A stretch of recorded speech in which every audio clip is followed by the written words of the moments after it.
Hello, and welcome to another episode of Boundless Body Radio. I'm your host, Casey Ruff, and today we have another amazing guest to introduce to you now. Audra Coleman has been a North Carolina professional licensed private investigator for 33 years while owning and operating Cameo Investigations LLC. Audra's expertise includes working closely with Fortune 500 companies, law enforcement, attorneys, government agencies, financial institutions, and startup companies. Audra has worked in consulting, educating, and training of other professionals in the fields of fraud, human trafficking, kidnapping, child abduction, homicides, and drug trafficking. Today, Audra is a carnivore diet coach who offers monthly group coaching sessions, discussing a variety of meat based topics, including tips for getting started, optimizing health, and weight loss. The group provides a supportive and accepting community for everyone, regardless of their current diet. Her training and experience has helped many people break carb addiction and achieve amazing results with the carnivore diet. Her favorite topics of discussion, including getting the basics dialed in and getting started, weight loss, health optimization, hunger cues, sugar and carbohydrate addiction, and managing social events. You can find Audra at www.allthingsaudra.com. Audra Coleman, what an absolute honor it is to welcome you to Boundless Body Radio. Good morning. Thank you for having me on. It's such an honor to host you. I can call you a friend now. You and I met at the Hack Your Health conference. You were so kind. It was so great to chat with you and meet you. I think it was Scott that introduced the two of us. And you shared one of the most delicious treats I've ever had in my entire life. I have way too many kitchen gizmos. I'm just like way into all kinds of stuff that I keep in my kitchen. But the next purchase I'm going to make is definitely going to be a dehydrator. You shared some dehydrated steak, and I believe it was dehydrated pork with me.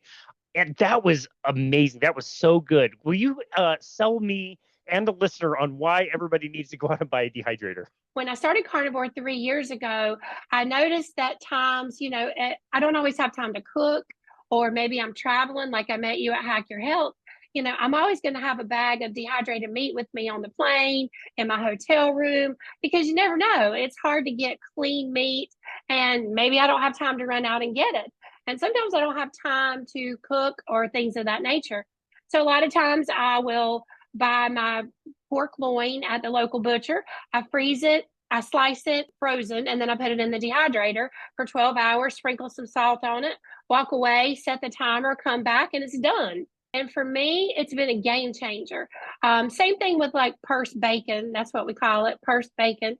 That's Kelly Hogan's slogan. You've always got that bacon. You got a little bag of bacon with you at the airport and you're kind of hungry and you eat the bacon wherever you go. And it's just convenient because it's dehydrated. You don't have to worry about it.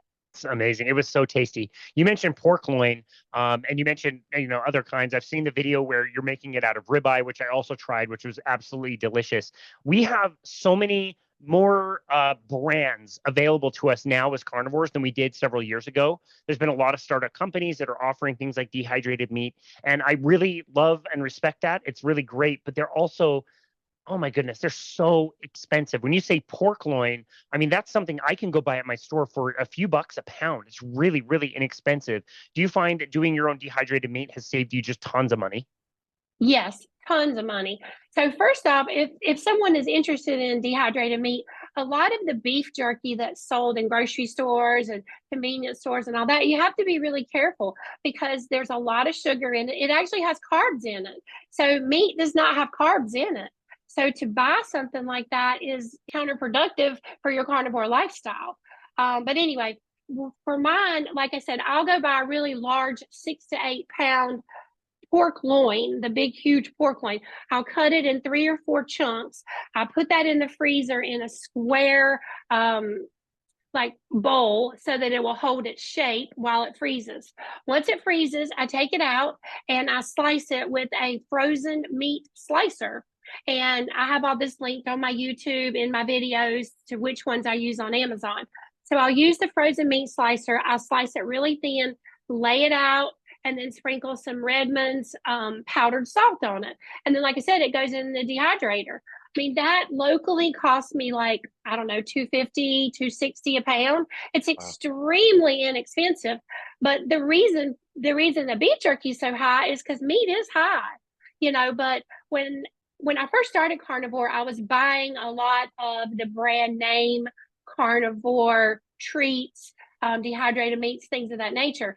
And that's kind of where I got the idea. I even started at first with the old white round dehydrator that you Yeah. used when I was keto that I did fruit on, and that doesn't work very good for meat. It just doesn't. The fan is in the bottom, so the air comes up and it doesn't get it as good. But I did use that for a while. Then I purchased a dehydrator with the fan in the back, so it blows across all the trays of the meat. That is the much better way to go.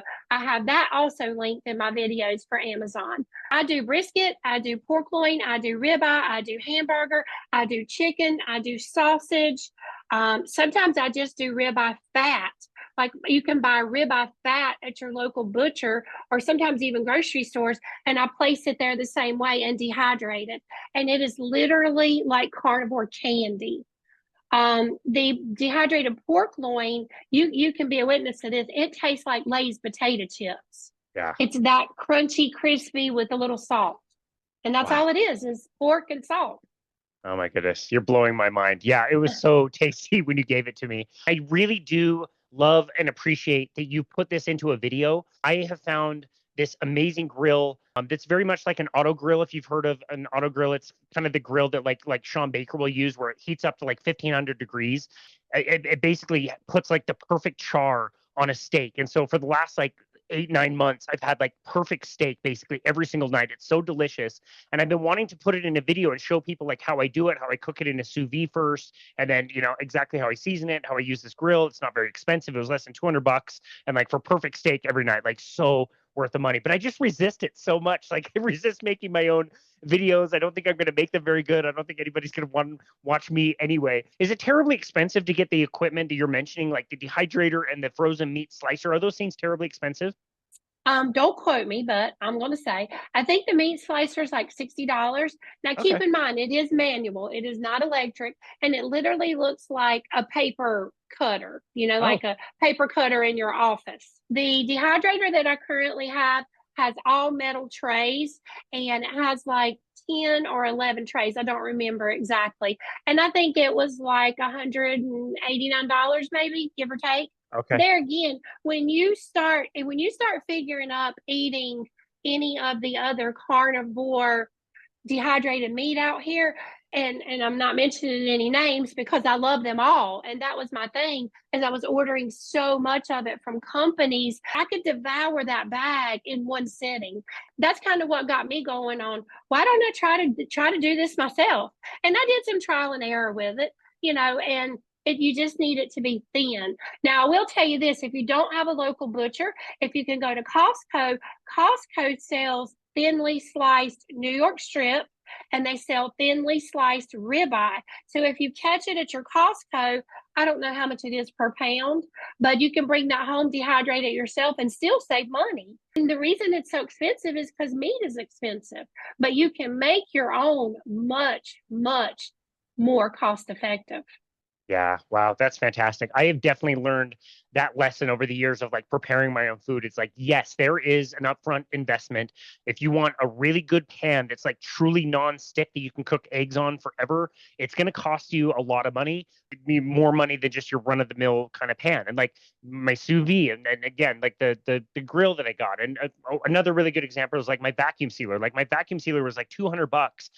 The vacuum sealer has saved me thousands of dollars. I can go to the store, I can buy meat when it's on sale, I can make sure it's sealed, it can be stored in the freezer for an indefinite amount of time, and it makes amazing food. Like that one investment has made me so much money over the years because I was willing to do that. And this sounds like the same thing. It's like, yes, there's a cost Yes. involved, but it will pay you back so quickly. And if nothing else, give you amazing food where most people would be snacking on the garbage that they get on grocery stores, let alone if they were able to afford the dehydrated meat or beef jerky? Yeah, exactly. I mean, like I said, I think the dehydrator is 180, $200, give or take. I was spending that much twice a month on dehydrated meat from the manufacturers of it. It was like $35. I could devour a bag of it every day. I Yeah. mean, like it was nothing.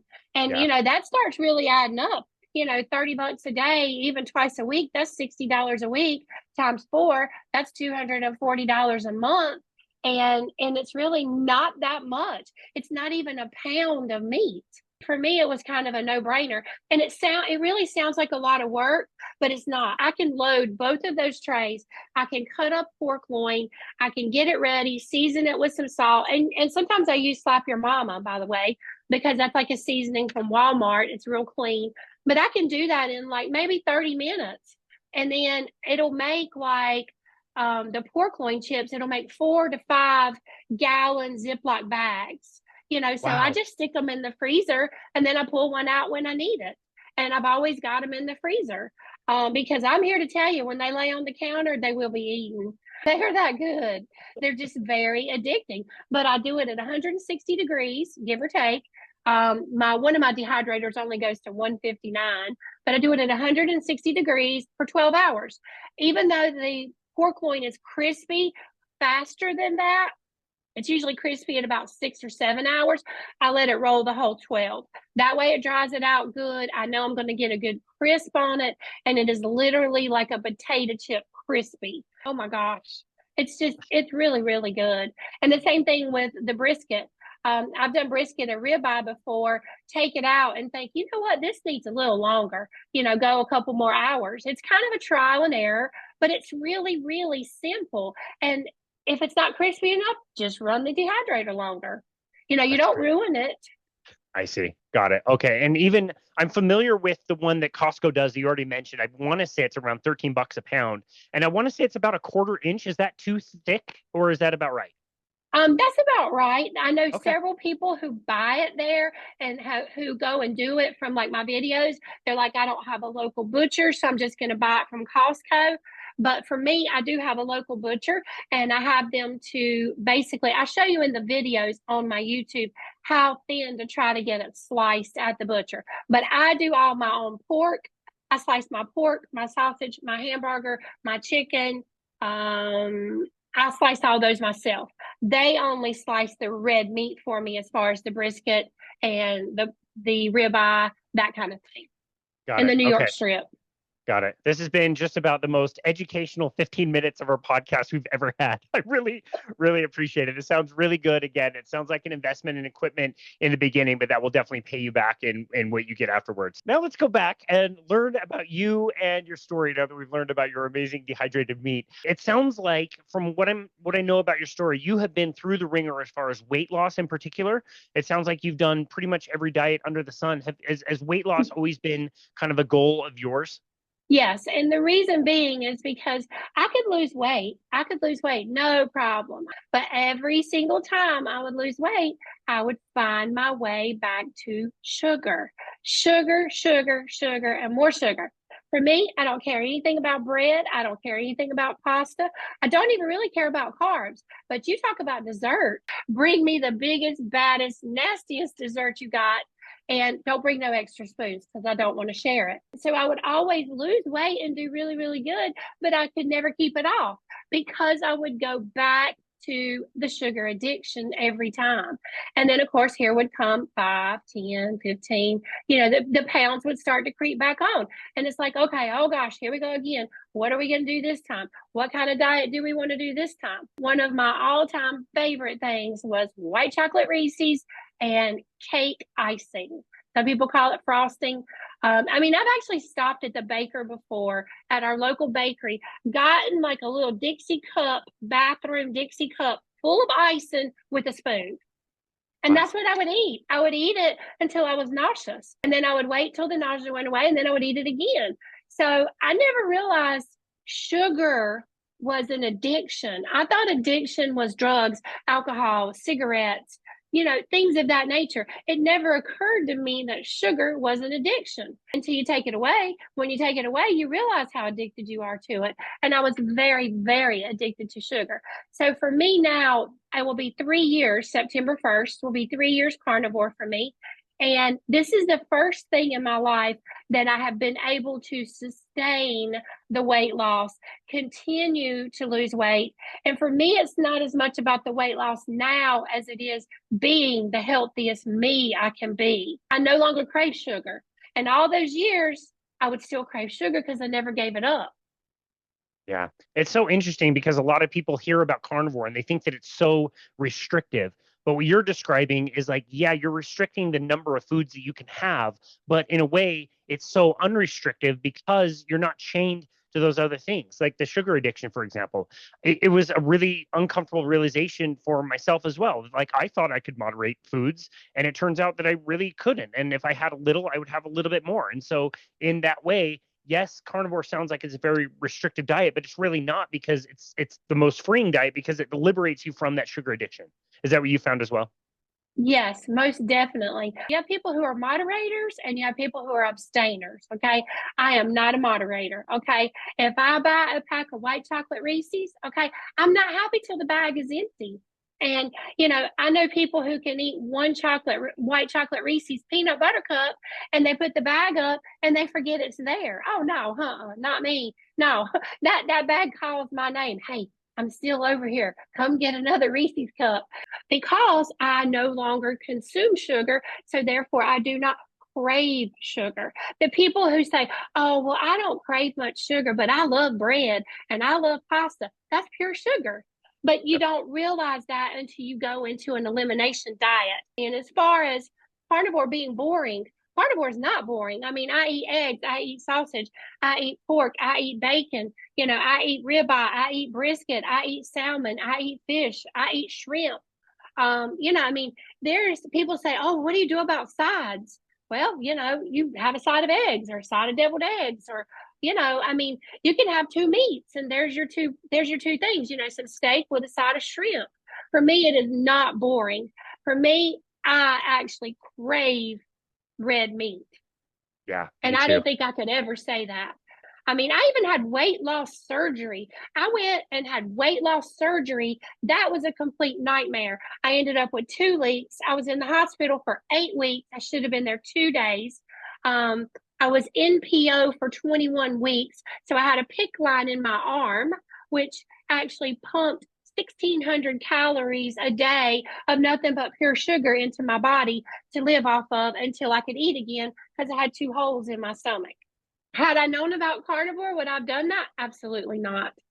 I Wow. mean, I'm fine now today, thank goodness, but that has been 11 years ago. Wow. I was going to ask. Yeah, that's crazy. I understand why people would want to go towards weight loss surgery because if you're following the standard advice, you're just on this diet carousel, like you're describing, like doing all the Weight Watchers and everything, but you never truly address all the issues. You're just doing things like trying to exercise more, eat less calories, or do point systems or whatever, but you never really address that sugar addiction. So you just find people that are doing all these diets and they feel like they're failing all the time because they don't have enough willpower to stay on the diet. And maybe yeah, the diet does work for weight loss, but you can never maintain it because you're never addressing the sugar cravings and getting over that and getting past that. And I love the way you described hunger. Another way that I've heard this described very similar to you. We've had a guest. His name is Aranda from the UK, and he's described like when he was hungry before finding low carb, the hunger was like a bully, and it didn't matter what he was doing. If he was out on vacation, if he was with his family, if he was at work, this bully would come in, charge in, push him down, take his lunch money, and he would have to do whatever the bully said he needed to do. And now the hunger for him is more like a good friend who's very polite and will tap him on the shoulder and be like, "Hey, it's hunger. It's noon, it's lunchtime. Do you want to eat? It looks like you're busy. Maybe I'll stop by another time." It's so much less invasive when you get past that kind of addiction. And it's so much more, again, like freeing, like we were talking about, right? Yeah, definitely. I mean, people who have weight loss surgery, and I was one of those people. I'm not talking about people, I'm talking about myself. You fixed my stomach. You worked on my stomach, but you didn't fix my brain. My brain is the problem. That's where the addiction to the carbs is. That's where the addiction is to the sugar. And even after weight loss surgery, after I lost a lot of weight, I was like, yeah, this is good. I lost weight. I feel good. Smaller clothes. Da, da, da, da. And then guess what I did? I started eating cookies. And the weight didn't go back up immediately. And I'm like, oh yeah, oh, this is cool. I had weight loss surgery and I can eat some cookies and the weight don't go up. No, that's not what happened. Eventually the eating one cookie became two, two became four. Next thing you know, I was sugar addicted again. And then eventually Here come the weight. It didn't come back immediately, but it just started creeping back up. Addiction is for real. And it's like a lot of noise in your head. And I was that person who I couldn't have kids cereal in my house, like Fruity Pebbles, Cocoa Pebbles, all the kids' sugary cereal.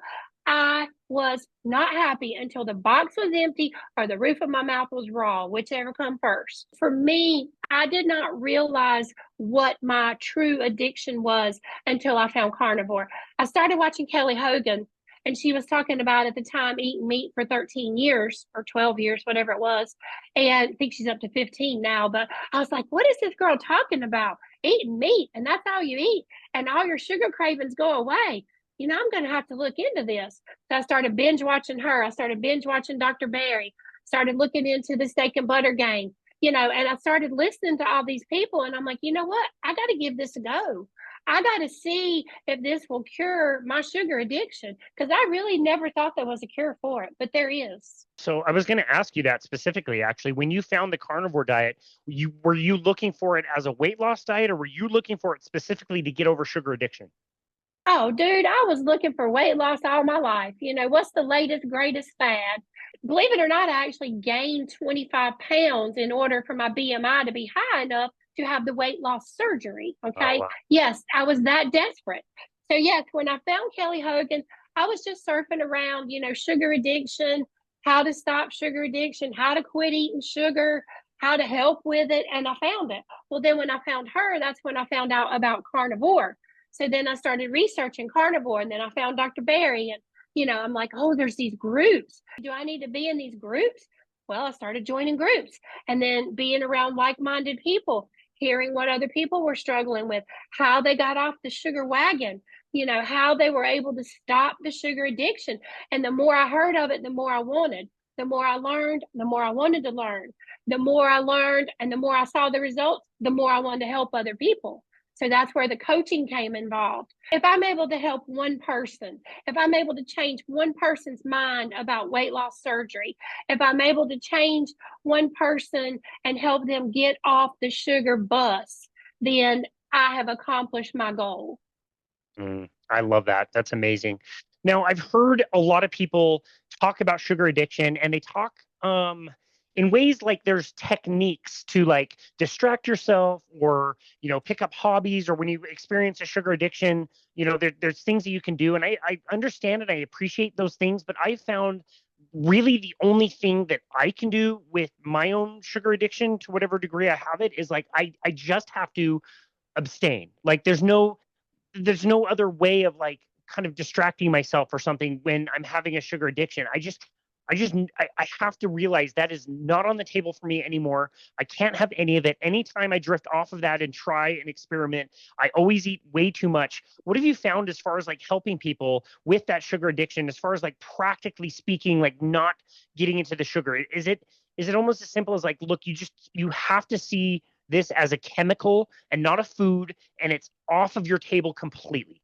When I very first started looking into this, I got on the bandwagon in January 2021 to September 2021. Okay, I would do really good all week long. No sugar, I would do great. And then the weekend would come, and I'd be like, oh, maybe I just need a bite of dessert, or maybe I just need a bite of ice cream or something. And then next thing you know, I'd have to start over again Monday. I have to start detoxing, and I'd have to start, Matt, okay, you can't have that. You can't have that, Audra. Don't have that. I'm fighting the sugar demons over here going, hey, you had some yesterday, have some more today. And I'm trying to shut him up and trying to do better. Well, like I said, I struggled with that from January to September. And then finally, September the 1st of 2021, I said, that's it. That's it. That's it. No more sugar. And, I'm going to be honest with you.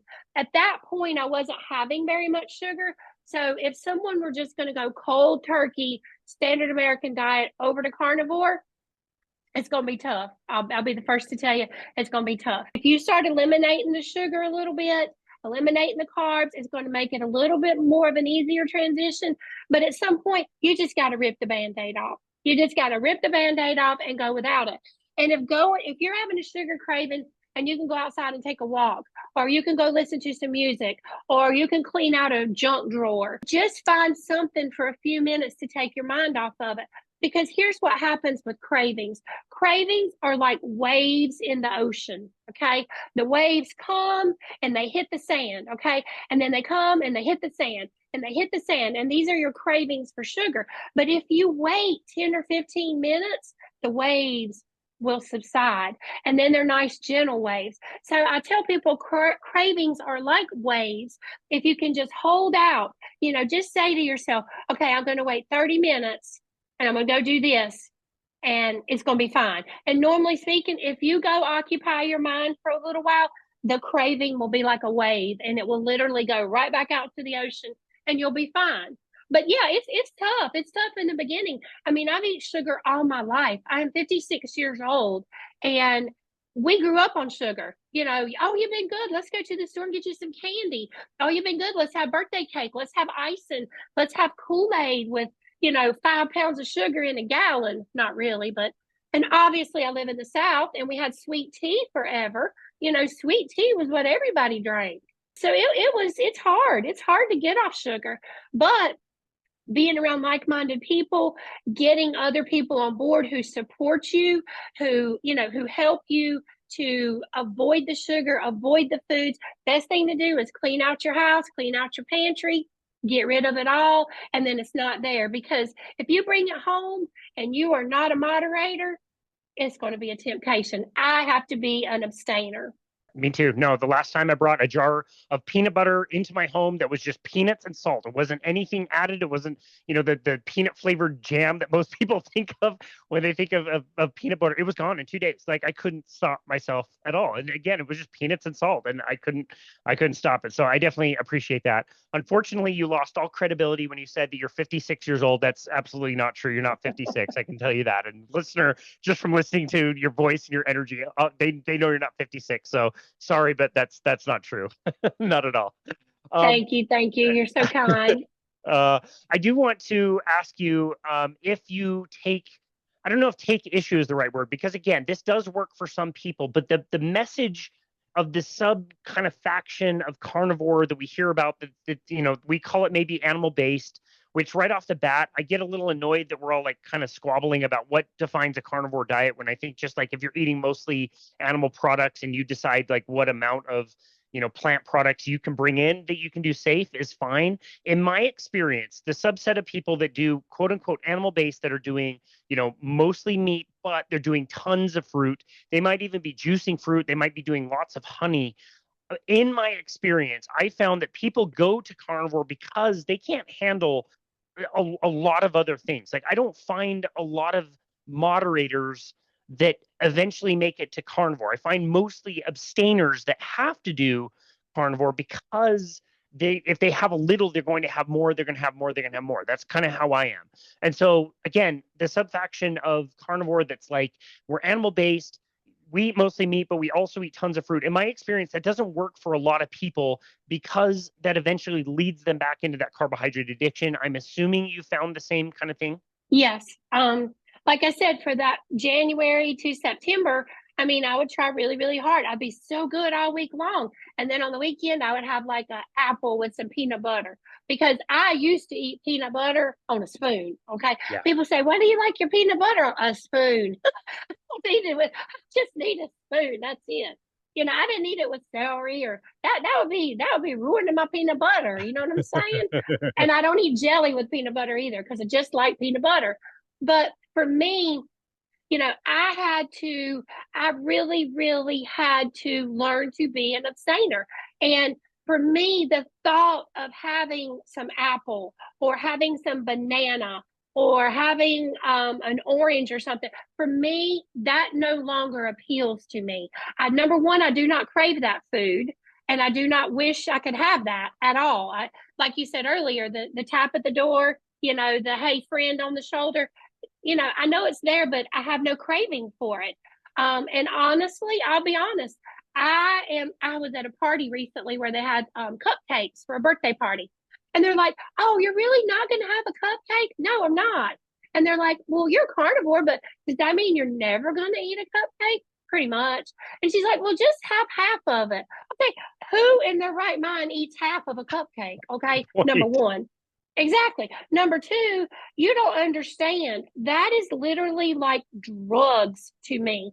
I mean, if someone were sober or someone were clean from drugs, you wouldn't say to them, oh, just have one hit of, this particular drug, crack, cocaine, heroin, whatever. You wouldn't say to them, oh, just have one little hit. It'll be fine. No. But for me, I know now after all these years of trial and error, and there have been a lot of trial and errors, let me tell you, a lot. I know now I cannot stick my toe back in that pool. I cannot put my foot back in the pool because if I do, my whole body will be in there. I'll be face down in the ditch, and the carb bus will run over me. The sugar demon will get me. I can't do it. And if you're able to do carnivore and you're able to moderate fruits and vegetables or honey or whatever you're able to moderate, that's cool. You do you, and I'll do me. And for me, I cannot moderate that. Even though fruits have a different kind of sugar than actual, cane sugar or white sugar, I am not willing to do that. And if I was to have something like that, it probably would make my stomach hurt. Honestly, Yeah. my system probably wouldn't know what to do with it.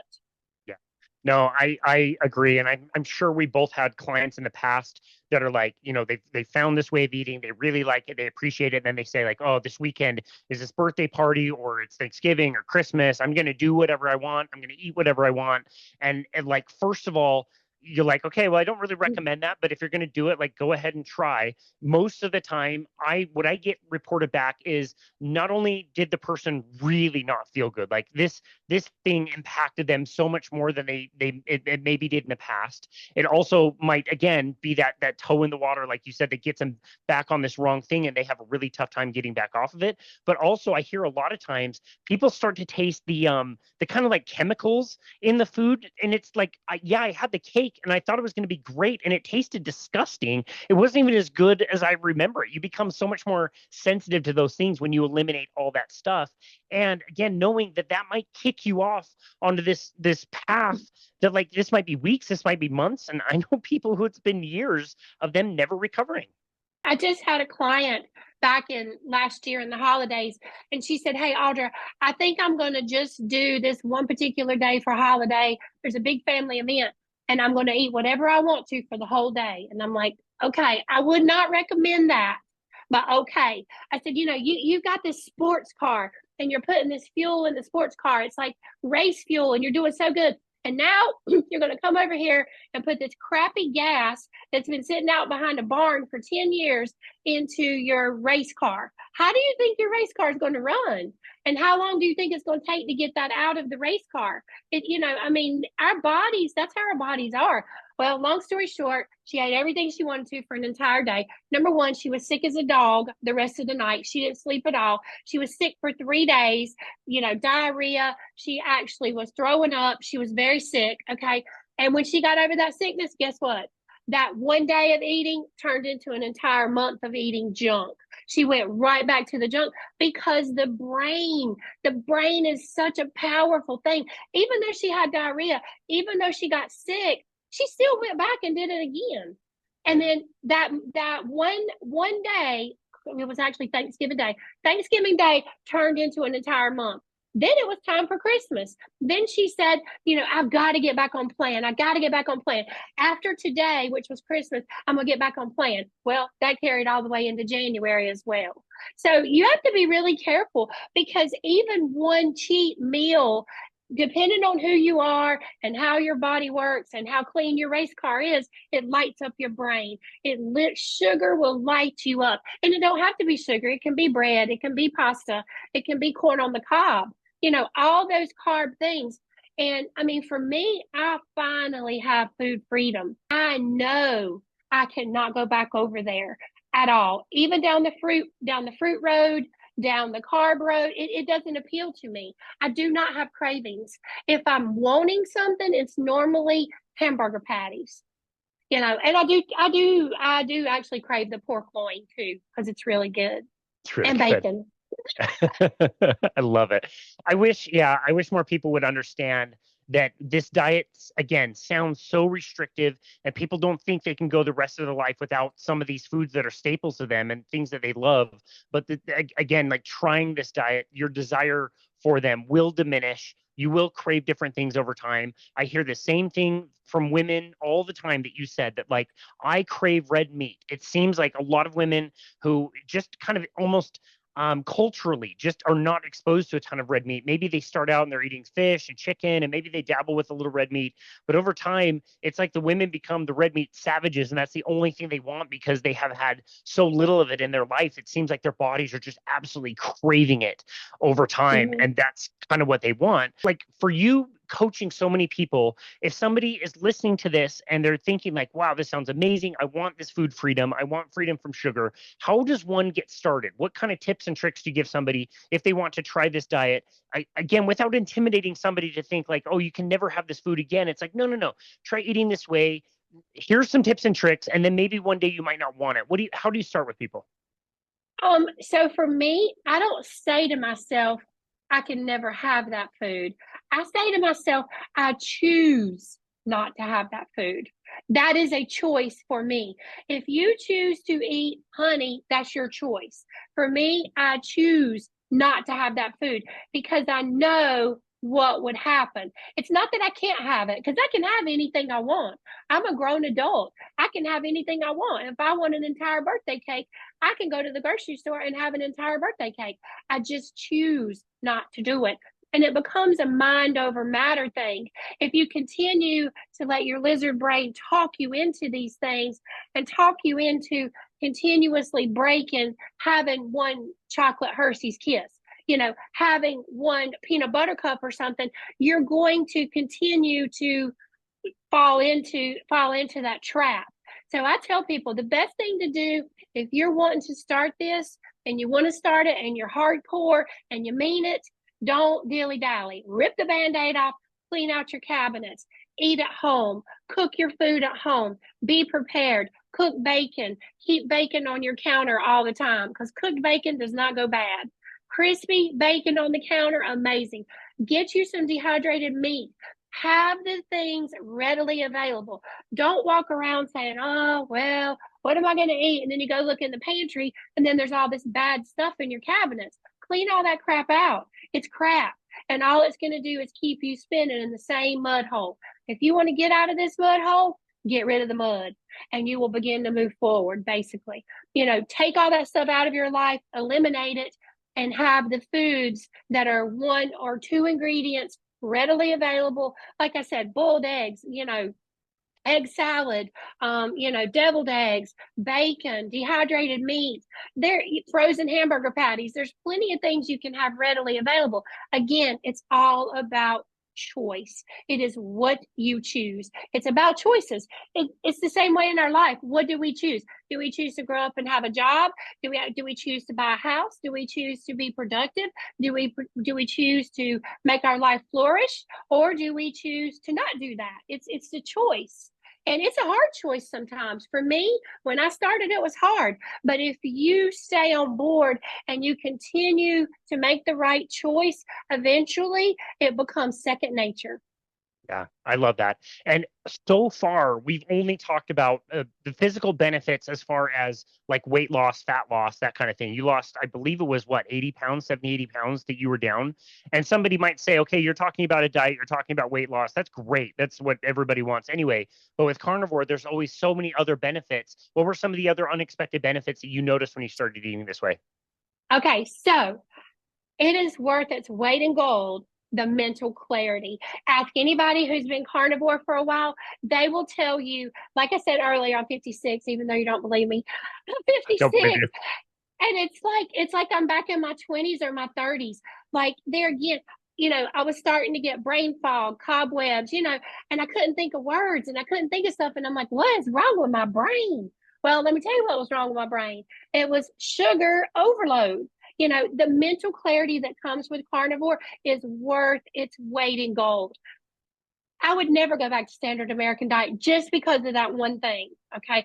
Just because of the mental clarity. It is so amazing. Okay. So mental clarity. I used to have skin tags all fell off, just went away, gone. I used to get them removed every now and then. I'd have them snipped off here or there. No more skin tags. Skin tags completely gone. I was starting to get neuropathy in my right foot, completely gone. No more problems with that. My skin used to be dry. It's not dry anymore. Like I said, the mental clarity, I have energy through the roof. Moods. Used to, when something would happen and I'd have to deal with something and I'd get really stressed, the first thing I would do is I would want to go get something, go get some sugary something to make it better. It doesn't make it better. It only makes it better for 2 or 3 minutes and then it's gone. And then you feel bad because you had the sugar. I'm able to deal with that stress way better. I'm able to think a lot clearer. Things that used to really aggravate me and I'll just like have steam coming out of my ears don't even aggravate me now. I can't even begin to tell you how it changes your body. It just changed, I mean, literally you have no body odor whatsoever. You can go without deodorant and you don't have body odor. So what does that tell you about what we're ingesting? It's terrible. It's just terrible. My skin is a lot clearer. I see people out and about and they're like, I saw a girl the other day and she said, what are you doing? The last time I saw you, you looked young, but now you look like 15 years younger. What have you done? And I'm like, well, I just eat meat. And she's like, what does that mean? I said, I just eat meat. So apparently I must look some younger. It changes so many things. Joint pain, back pain, tendonitis, all those things gone. Yeah, that's amazing. You also had some pretty remarkable results with a CAC score, a calcium coronary artery score. I got the order of that wrong, but anyway, this is a score that looks at your heart and looks at calcium buildups. According to the literature, what you have experienced with doing tests on that, you shouldn't have seen what you saw. Can you explain exactly what happened with your test? Yeah. So in 2014, one of my family members had to get a stent put in at the age of 39 years old. Well, it scared me. So I thought, well, let me go check and see if I've got this same problem. So I had a CAC score. Okay. Now keep in mind, I had weight loss surgery in 2013.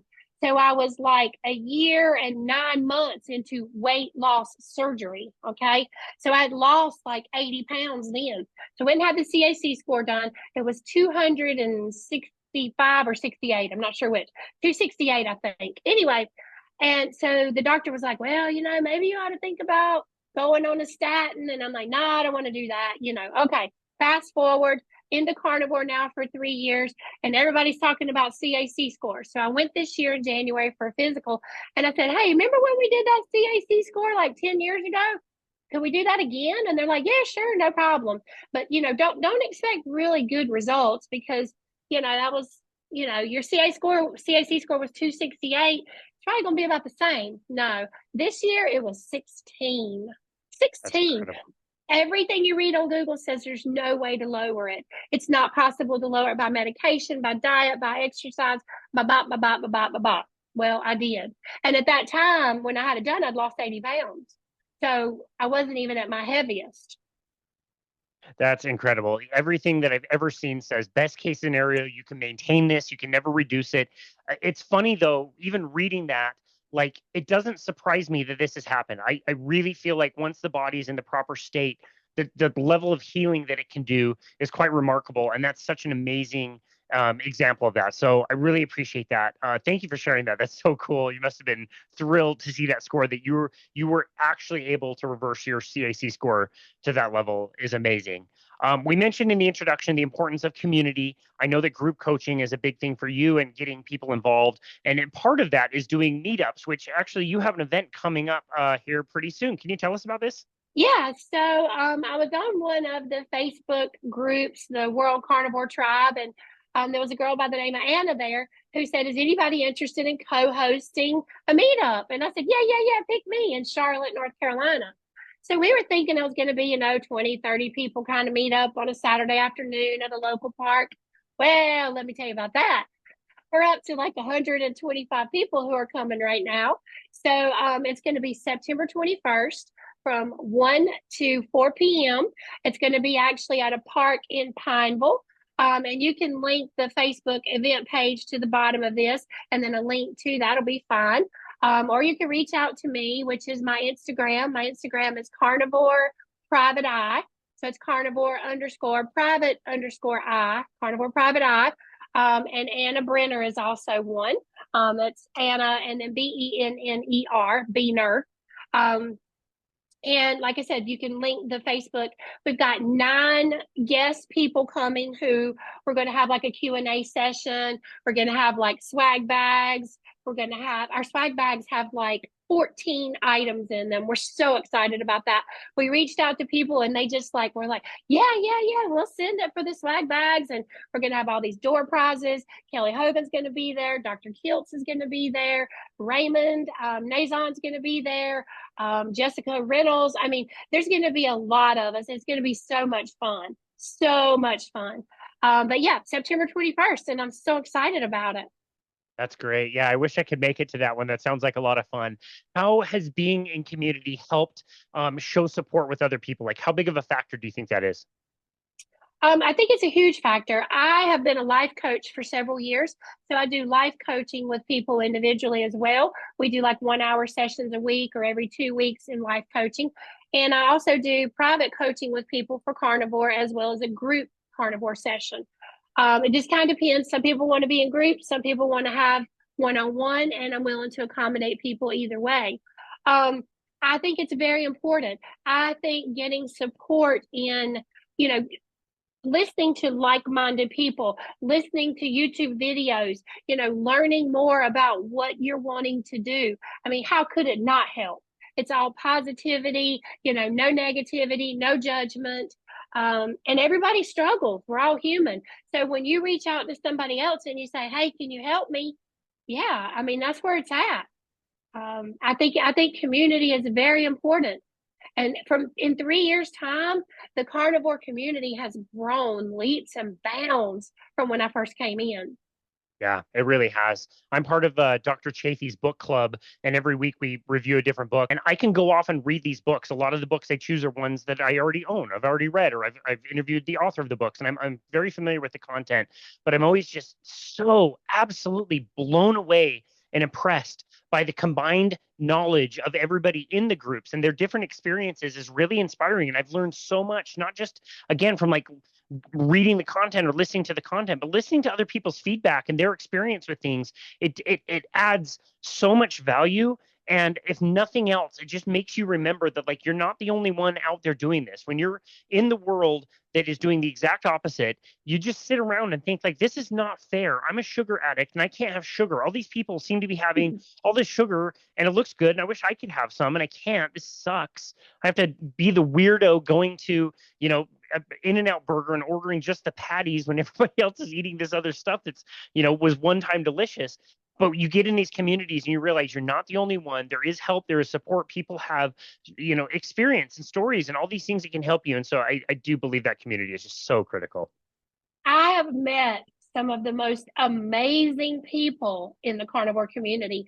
And when I say met them, I've gone and stayed at their house. Okay. People that I've met in groups, I've gone and stayed at their house and I never even met them in person. And I just show up and like, hey, here I am. And they're like, oh my gosh, I'm so glad you could make it. And I've met some of the most amazing people in the carnivore community. I mean, I've been to Kelly Hogan's house and stayed. I've been to Kara Miles has been to my house and stayed. And like when this meetup is coming up in September, I have like people flying in from like 6 states for this meetup, and several of them are staying at my house. And I mean, it's just like it's so awesome. I do a lot of Marco Polos with a lot of people every single day. And the fact that they eat the way I do, they believe the way I do, they conduct their life the way I do. A lot of us will be out Marcoing and we're out doing our walk in the morning, or you're Marcoing somebody and you're lifting weights, that kind of thing. And the fact that they understand you're walking while you're doing a Marco, and then maybe they're walking too, and then you do a FaceTime together. I mean, it's so awesome to have people that are like-minded and doing it with each other and knowing you can ask for help, or hey, I have this problem or that problem. Did you encounter this? What did you do to fix it? For me, like I said, I've been in it 3 years and I've been to 15 events in 3 years. Like either like Hack Your Health, Meat Stock, meetups. I've been to Chicagoland meetup. I've been to Lisa Wiedemann's meetup. I'm going to have my own meetup in September. So I've been to like 15 of these in 3 years. That's amazing. Yeah, it's so awesome. This has been such a great conversation. I think this is one of the most practical episodes we've ever done with so many different tips and tricks. I know I'm definitely going to go and order my dehydrator later today. That sounds amazing. I need to start doing this. I should have done it when I first met you and tried it. It was so good. Audra, again, such an amazing conversation. Where would you like people to go to find you and connect with you and your work? Okay, so I have a YouTube channel, which is All Things Audra. That's my YouTube. And if you're going to order the meat slicer or the dehydrator, please go on there. I have it linked. I think I get Perfect. like $1. I'm kidding, but it's just free to order it. Fantastic. But yeah, order it from there. I have the meat slicer and the dehydrator.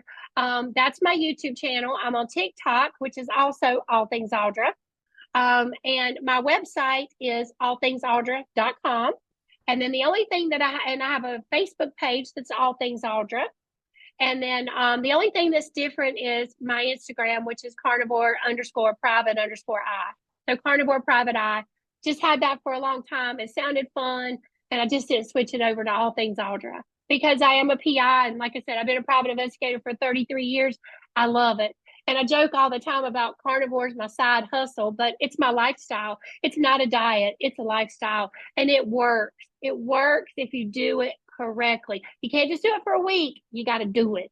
But those are all the ways to reach me. Excellent. That will be great. I will use those links to order my dehydrator. Enjoy the dollar that you get.